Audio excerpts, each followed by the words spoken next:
Après-midi chaud et humide d'avril 1998. La rivière Kali, à la frontière ouest de l'Inde et du Népal, suit un chemin sinueux.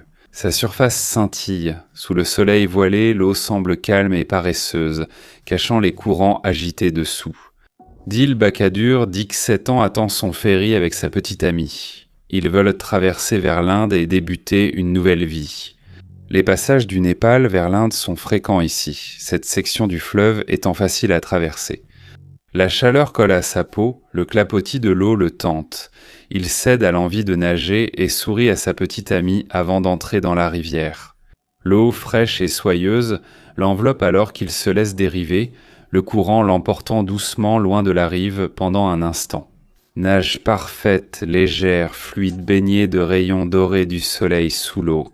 Soudain, une secousse traverse sa jambe, un claquement vif comme s'il marchait sur du vivant.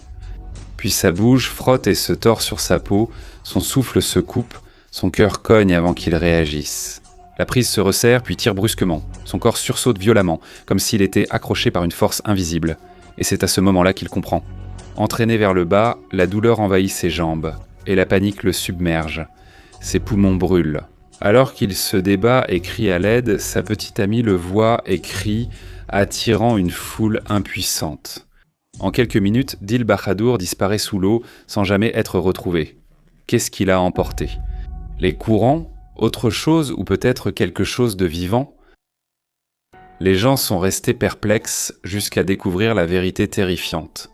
Armé de rangées de dents acérées comme des rasoirs et d'une présence monstrueuse et inquiétante, ce tueur sous-marin a terrorisé des villages du sous-continent indien pendant près d'une décennie.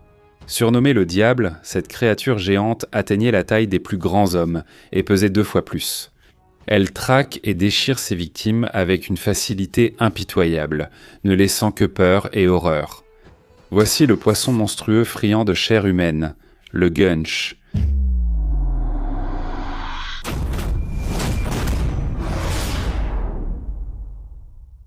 Parmi l'histoire des mangeurs d'hommes, les attaques du gunch de la rivière Kali sont parmi les plus terrifiantes connues. Après la mort de Dil Bahadur, les autorités ont fouillé une zone de 5 km, soit 3 miles, mais elles n'ont jamais rien retrouvé. Alors que la question de savoir qui ou quoi était à l'origine de l'attaque subsistait, 3 mois plus tard, le tueur s'est de nouveau manifesté, frappant d'une manière étrangement similaire. Un jeune garçon d'un autre village, situé le long de la rivière Kali, se tenait dans l'eau peu profonde, à peine jusqu'aux genoux, en train de se laver. Son père était à proximité. Soudain, le garçon cria, puis une force invisible l'entraîna sous l'eau. Son père s'est précipité en avant, mais lorsqu'il est arrivé, son fils avait disparu, emporté par le poisson tueur. Aucune trace du garçon ou de son corps n'a jamais été retrouvée. Non seulement cela, mais même après des mois d'enquête, les experts n'ont toujours pas pu dire avec certitude ce qui était responsable des attaques. Mais une chose était certaine, la peur s'était déjà installée. Les villages riverains étaient terrorisés, hantés par la créature et sa force mystérieuse. Certains évoquaient une malédiction, d'autres murmuraient de la présence d'un démon sous l'eau. Les théories allèrent des crocodiles aux requins, voire à une créature plus mystérieuse. La traque du tueur Gunch a duré une décennie, marquée de rebondissements et de révélations. Plus troublant encore, la raison pour laquelle Gunch est devenu un mangeur d'hommes. Nous y reviendrons plus tard, mais présentons d'abord ces créatures inquiétantes. Bagarius Yareli, aussi appelé poisson-chat Gunch, poisson-chat géant du diable ou Gunch, est l'un des plus grands prédateurs d'eau douce des rivières du sous-continent indien. Présente dans les grands fleuves d'Asie du Sud, cette bête règne sur les eaux du Gange, Brahmapoutre, Meghna et le bassin Gange-Brahmapoutre-Meghna couvrant Inde, Népal et Bangladesh. Ce vaste réseau de rivières, alimenté par les ruissellements de l'Himalaya, offre divers habitats d'eau douce grâce à son débit et sa topographie accidentée. Le Gunch trouve ainsi un terrain de chasse idéal et atteint des proportions monstrueuses. Un gunch atteint normalement 20 mètres et 50 à 60 kg, mais ces valeurs peuvent être bien plus élevées. En 2017, un média bangladais a publié des photos d'un gunch de 140 kg, pêché par des locaux pour se nourrir. Il serait facile de penser qu'un poisson aussi lourd et massif aurait du mal à survivre dans des courants forts et tumultueux, mais en réalité c'est tout le contraire. Le gunch est fait pour ses eaux. Son corps long, musclé et sans écailles fend l'eau telle une torpille, traversant les rapides grâce à sa puissance. Il tend des embuscades à ses proies et referme ses mâchoires en un instant. Comme d'autres prédateurs, il feigne l'indifférence, restant immobile jusqu'à ce que leur proie approche trop pour fuir. Cette tactique est particulièrement utile dans les environnements où il n'y a pas de cachette adéquate pour lancer une embuscade traditionnelle. Ce gunch est assis au fond d'un aquarium rempli d'autres poissons. Restant parfaitement immobile, il attire un poisson-chat sans méfiance. En un instant, il surgit et l'avale d'un coup. Cette domination rend difficile la captivité du gunch. Ces géants grandissent bien plus vite et, par leur agressivité, menacent la sécurité des autres poissons. Les propriétaires d'étangs doivent souvent isoler les gunch dans de grands aquariums et maintenir une distance de sécurité lors de leur manipulation. Les attraper reste déjà un défi. Leur taille impressionnante et leur puissance brute les rendent incroyablement difficiles à hisser à la surface, que ce soit dans les eaux peu profondes ou dans les courants plus profonds. Si un pêcheur parvient à en accrocher un, ces créatures ingénieuses plongent directement vers le fond de la rivière, se coinçant entre les rochers et ancrant leur corps sur place. Une fois verrouillés, aucune tension sur la canne ou la ligne ne peut les déloger. En plus de tout cela, son apparence presque extraterrestre donne des frissons à tous.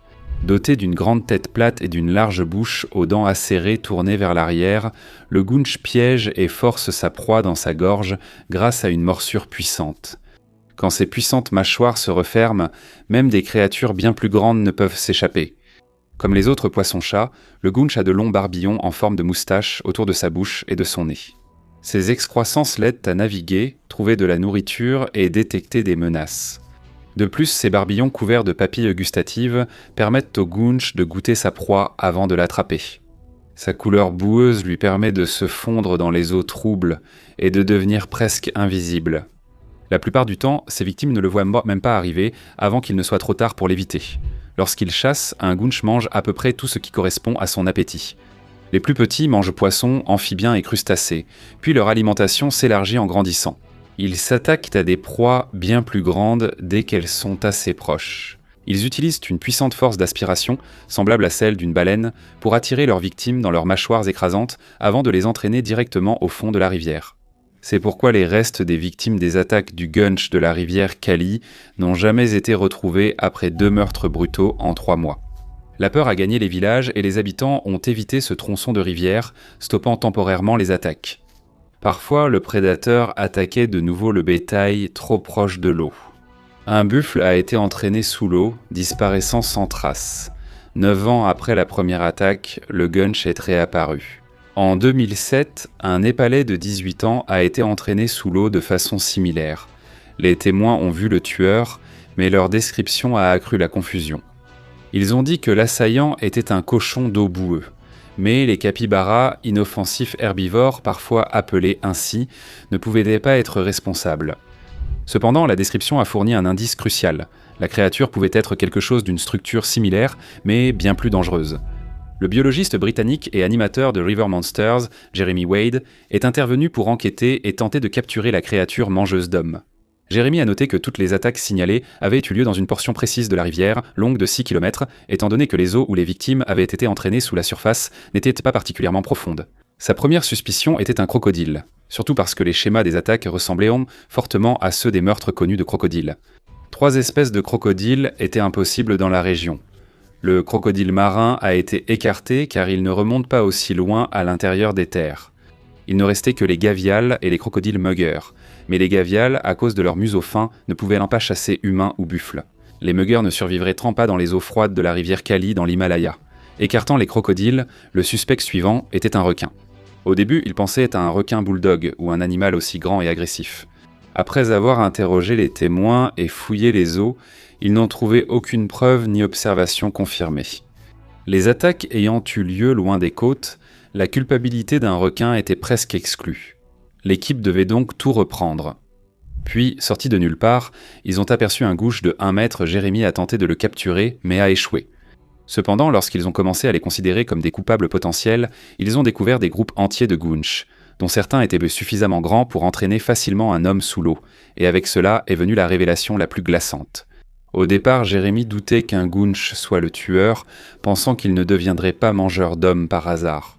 Ensuite, les villageois ont dit à l'équipe de Jérémy que les gunch de la rivière Kali pourraient aimer la chair humaine. Il s'appuyait sur une pratique funéraire hindoue où les corps sont incinérés et les cendres parfois incomplètement brûlées. Les restes sont dispersés dans la rivière, surtout dans le bassin du Gange, car la rivière Kali s'y jette aussi. Le rituel était courant ici, la rivière étant remplie de restes humains depuis des générations. Les habitants pensent que le Gunsh aurait développé une préférence pour la chair humaine. Plus inquiétant, ces poissons monstrueux rôdaient souvent près des sites funéraires. Comme s'ils attendaient, Jérémie a décidé de mettre cette théorie à l'épreuve en installant un bûcher funéraire pour en attirer un. À sa surprise, il a capturé un Gunsh record de 161 livres et 2,01 mètres. Jérémie a alors terminé sa mission. Il a précisé que le spécimen capturé n'était pas assez gros pour tuer une vache ou un adulte. Il pouvait donc exister des individus plus grands dans la nature, pesant entre 360 et 900 kilos. Tapie dans la rivière Kali et réputée pour sa voracité, la Gunsh demeure l'un des poissons-chats les plus insaisissables. À cause de cela, on sait peu de choses sur son cycle de vie et son comportement. Les experts pensent que, comme la plupart des poissons-chats, la femelle Gunsh pond ses œufs pendant la saison des pluies, entre juin et septembre. Les mâles les fécondent ensuite et les gardent jusqu'à l'éclosion. Ils atteignent la maturité sexuelle entre 4 et 6 ans et peuvent vivre jusqu'à 20 ans dans leur habitat naturel. Bien qu'il n'y ait pas de décompte précis de leur population. Les experts les jugent vulnérables sur la liste rouge de l'Union internationale pour la conservation de la nature, les barrages et la surpêche aggravant leur situation. Des pêcheurs bangladais ont affirmé avoir capturé un Gunsh de 140 kg en 2017. L'histoire a fait la une, mais les experts n'ont pas validé ce record. À ce jour, le plus grand Gunsh reconnu est celui capturé par Jeremy Wade.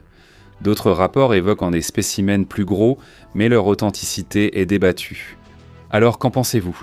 Un véritable monstre pesant entre 360 et 900 kg pourrait-il vraiment rôder dans les profondeurs des rivières indiennes, comme Jérémie l'a supposé ? Tout cela serait-il une simple légende ? Donnez votre avis en commentaire et à bientôt dans la prochaine vidéo.